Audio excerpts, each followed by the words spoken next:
मेरा बेटा रिया से नहीं बल्कि प्रथा से प्यार करता है।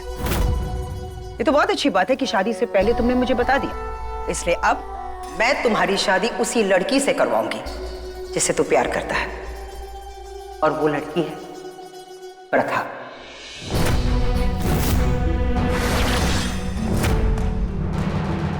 अगर ये सब कुछ जानने के बावजूद भी अगर उर्वशी अपनी दोनों बेटियों को लेकर इस घर से बाहर जाना चाहती है तो ठीक है, मैं इसे नहीं रोकूंगी, क्योंकि ये बात अच्छी तरह से जानती है कि रीम के लिए ऋषभ से बेहतर कोई लड़का मिल ही नहीं सकता।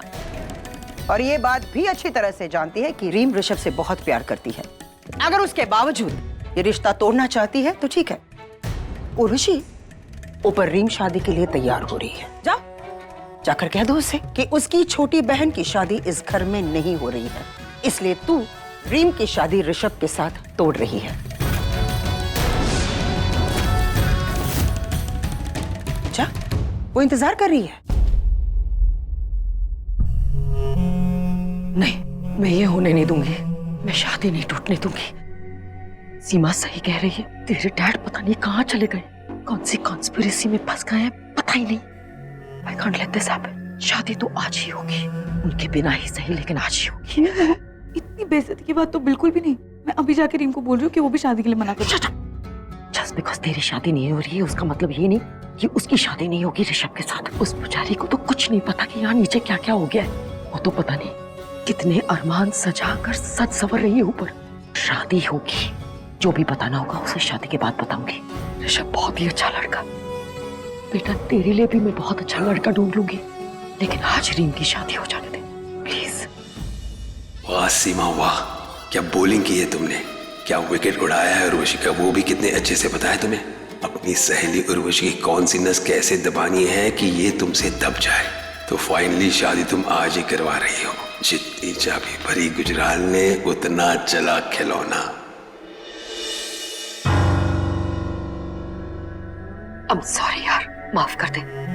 मुझे रितेश को कमीना नहीं बोलना चाहिए था, गलती हो गई। देख, मेरी बेटी की शादी तेरे बेटे ऋषभ से ही होने वाली है। एंड आई प्रॉमिस, मैं जितनी अच्छी दोस्त हूँ उतनी ही अच्छी समधन बनूंगी। प्लीज मुझे माफ कर दे।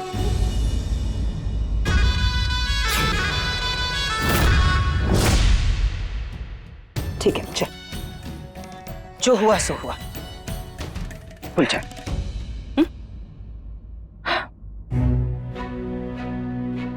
रितेश, तेरी खुशी से बढ़कर मेरे लिए कुछ भी नहीं है।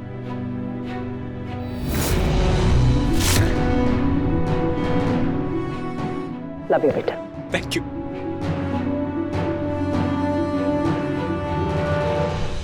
हाय, कितनी क्यूट लग रही है तू। मेरे पोते पोतियां कितने क्यूट होंगे, है ना ललित जी? जी जी जी जी। ये मुगैम्बो को अचानक क्या हो गया? अभी कुछ देर पहले तो ये मुगैम्बो प्रथा पे इतना भड़क रही थी, अचानक से इतने।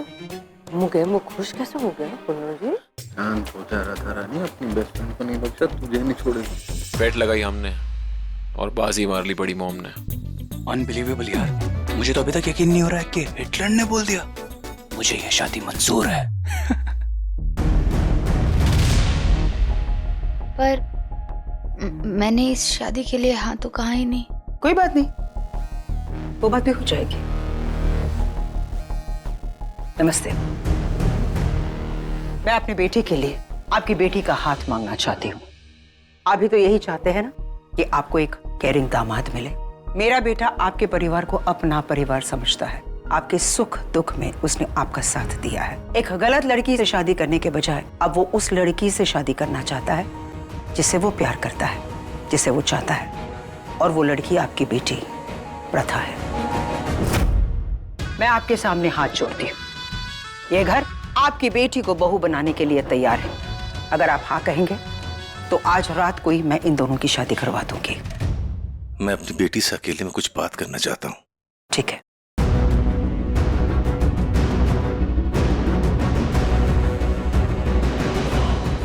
अब इस लड़की के नखरे, मुझे ये शादी आज रात को ही चाहिए, ये शादी होनी ही चाहिए। कर ली बेटा। पर पापा, ऐसे कैसे? मैं इन लोगों को जानती तक नहीं। आई नो, हम लोग छोटे शहर फरीदाबाद में रहते हैं, लेकिन यहाँ से निकलने के बाद तेरी मयंक से शादी टूट गई, ये बात सबको पता चलेगी। मेरे पास तो घर भी नहीं बेटा। मुझे घर की चिंता नहीं है, तेरी चिंता है। अगर मैं तुझे यहाँ से ले जाऊं, जाऊंगा कहाँ? ये लड़का तुझे चाहता है। वो मयंक तो बार बार तेरी बेइज्जती करता रहता है। इसने तुझे सपोर्ट किया है, मैं तेरे लिए अभी सगाई भी तोड़ दी। इससे ज्यादा क्या चाहती है तू? मेरी तबीयत ठीक नहीं रहती, मैं हार्ट का पेशेंट हूं। मैं मयंक से तेरी शादी टूट जाने का गम बर्दाश्त नहीं कर पाऊंगा। मर जाऊंगा बेटा। प्लीज प्लीज कर ले इससे। छोटे,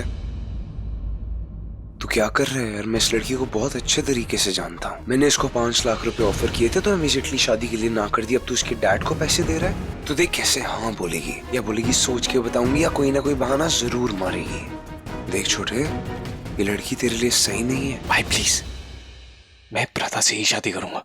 आपकी लाइफ है, आप अपनी लाइफ में अपने डिसीजंस लो और मुझे भी लेने दो। यहाँ सबको लगता है कि मैं पैसों के लिए लालची हूँ। अगर शादी करूंगी तो सिर्फ पैसों के लिए, पर इस शादी के लिए मैं कभी भी पैसों के लिए हाँ नहीं करना चाहती।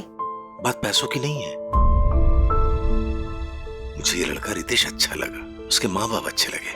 एक अच्छे लड़के से तेरी शादी हो जाएगी, इससे मेरा स्ट्रेस कम हो जाएगा। ठीक है पापा, अगर मेरी शादी आपका सबसे बड़ा स्ट्रेस है तो मैं शादी करने के लिए तैयार हूँ।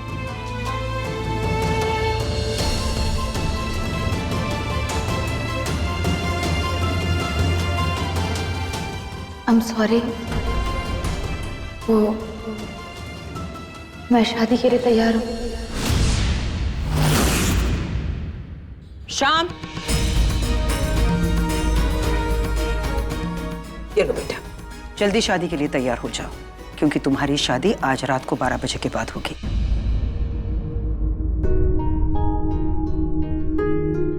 मैं सही था, ये लड़की बहुत शातिर है। आखिर इसके दिमाग में कौन सी साजिश चल रही है? बहू, आज महाशिवरात्रि की महारात है। तुम्हारे बेटों की शादी आज महाशिवरात्रि के दिन हो रही है। शिव जी का आशीर्वाद जरूर लेना। और हाँ, शादी का मुहूर्त उस महामुहूर्त पे करना जिस महामुहूर्त पे शिव जी और पार्वती जी की शादी हुई थी। शादी महाशिवरात्रि पे हो रही है तो जोड़ियां भी शिव पार्वती के जैसे होगी। जी माँ। चलो अब जल्दी से तैयार हो जाओ, और तुम दोनों जाओ तैयार हो जाओ।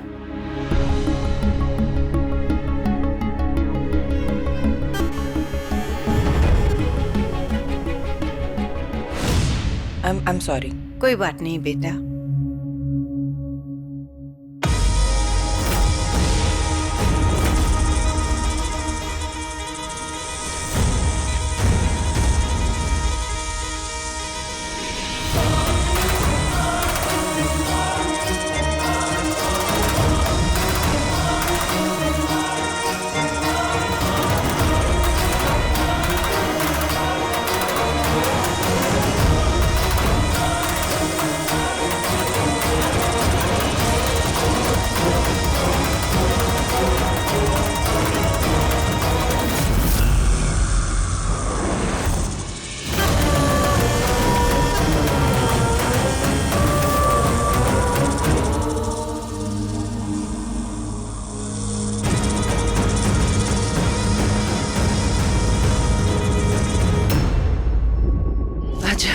महाशिवरात्रि की रात है, चतुर्दशी की काली रात का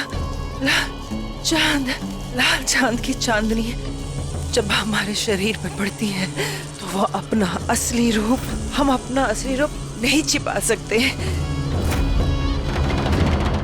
इंसानी रूप खोने लगता है और हमारा नागिन रूप सबके सामने आने लगता है। आधी रात को इस चतुर्दशी की चांद की शक्ति अपने पूरे उफान पे होगी। जैसे जैसे ये रात आगे बढ़ती जाएगी मेरी शक्तियां कमजोर पड़ जाएंगी। आधी रात होते होते मैं पूरी शक्तिहीन हो जाऊंगी। अगर मेरी शक्ति खत्म तो मेरा असली रूप सामने आ जाएगा।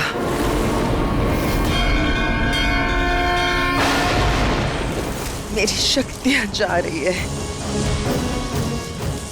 आज की रात हमारी केचली बदलती है। मुझे किसी ऐसी जगह जाना होगा जहाँ मुझे केचली बदलते वक्त कोई ना मुझे देखे। मुझे जाना होगा, मुझे शक्तियों को पाना होगा, वरना आज की रात बहुत बड़ा अनर्थ हो जाएगा। फिर मैं असुर का वध कैसे करूंगी? वध तो मुझे करना ही है।